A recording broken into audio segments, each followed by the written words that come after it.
It is a startling and potentially ruinous revelation for Rudolph Giuliani.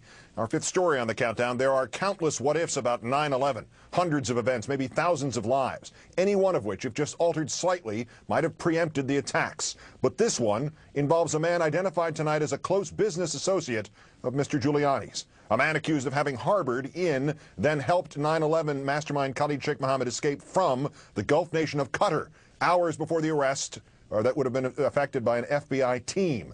The war on terror candidate looking tonight a lot more like the ties to terror candidate. Wayne Barrett of The Village Voice reporting that Mr. Giuliani's extensive business contracts with the nation of Qatar tie him directly to the man who kept Khalid Sheikh Mohammed out of American hands. He is Abdallah bin Khaled Al Thani. He was Qatar's Islamic Affairs Minister at the time and its Interior Minister since 2001.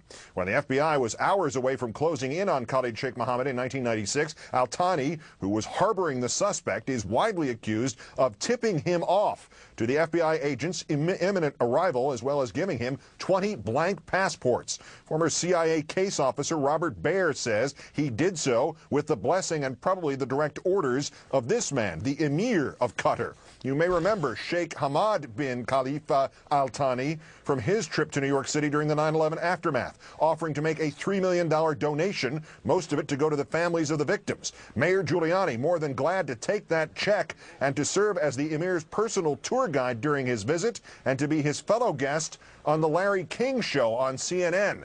That, it seems, was only the beginning of their alliance. Years after his mayoralty had ended, Mr. Giuliani was to begin a far more lucrative partnership with the government of Qatar, specifically with the Interior Ministry run by, you guessed it, the fellow member of Qatar's royal family, Abdallah Al Thani.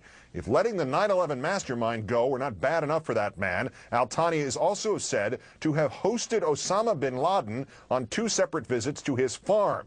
It is with this terrorist aider and abettor that Mr. Giuliani's security firm, a subsidiary of Giuliani Partners, has worked on an undisclosed number of contracts, reports The Village Voice, some of which Giuliani himself and his employees openly have acknowledged. Mr. Giuliani telling a South African newspaper in June 2006 that he, quote, recently helped Qatar to transform Doha in advance of the Asian Games, an Olympics-style competition that his firm oversaw security for last December. The Emir's special guest at that, Iranian President Mahmoud Ahmadinejad. Village Voice senior editor Wayne Barrett, who reported this, joins us now. He's also, of course, the author of Grand Illusion, the untold story of Rudy Giuliani and 9/11. Wayne, good evening. Good evening, Keith. Even if Rudy Giuliani did not know about the central role that Qatar has played as a facilitator of terrorism, if he didn't know that in October 2001, when he hosted the Emir and was his, tour guide, television pal, was there enough evidence making the case against Qatar by the time that Giuliani Partners started doing business with that country around 2005? Keith, he would have had to have been deaf, dumb, and blind not to know it, because he then, in 2005, had running his security unit 2 of the FBI agents who had been pursuing the Qatar relationship.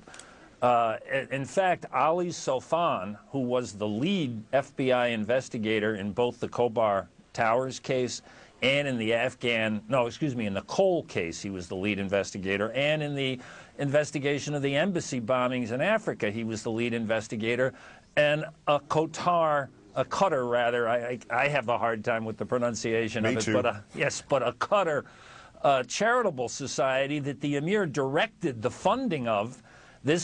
They participated directly in the funding of the bombing of the African embassies. So if he just looked around and listened to his own staff, he would have known. But of course, if he read the newspapers, the New York Times, the LA Times, Brian Ross on ABC made major revelations about the connections between the Qatar government and the spiriting off of Khalid Sheikh Mohammed in 1996.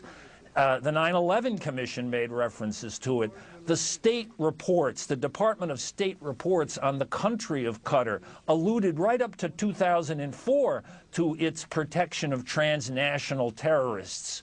So there was just an overwhelming amount of evidence available to Rudy when he made the decision in 2005 to make Qatar one of his company's principal clients. So what? I'll give you the multiple choice here. You raised A, that he's an idiot for not knowing this. B, the other option, that he knew full well about it and the terrorism ties, didn't care because it was millions of dollars. Or C, whichever it is, doesn't make a difference because this idea of him as the terrorism candidate, as St. Rudy of 9/11, it's meaningless.